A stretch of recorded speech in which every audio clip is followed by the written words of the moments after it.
তেওঁৰ নিচিনা এজন মানুহক হত্যা কৰিবলগীয়া কি থাকিব পাৰে?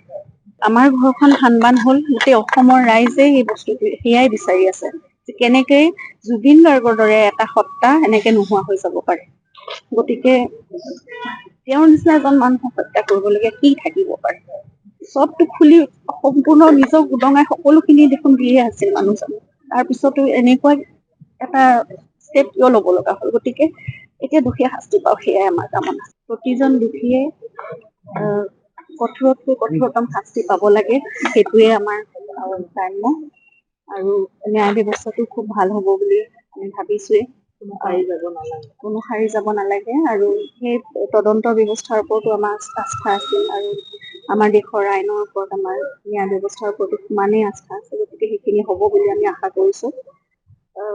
আৰু তাতে আজি মাননীয় মুখ্যমন্ত্ৰী মহোদয়ে কৈছে যে ফাষ্ট ট্ৰেক আদালতৰ কথা তেওঁলোকে হাইকোৰ্টত আপিল কৰিব। গতিকে সেইখিনি আমিও সকলোৱে বিচাৰিছো, ৰাইজেও বিচাৰিছে, আমি পৰিয়ালৰ ফালৰ পৰাও বিচাৰিছো যিমান সোনকালে পাৰে সেই ন্যায় প্ৰক্ৰিয়াটো আৰম্ভ হওক আৰু ভালকে পৰিচালিত হওক আৰু এটা মীমাংসা যাতে আমি সোনকালে পাব পাৰো। আৰু পুনৰবাৰ কৈছো, দুখীয়ে কঠোৰতকৈ কঠোৰতম শাস্তি পাব লাগিব।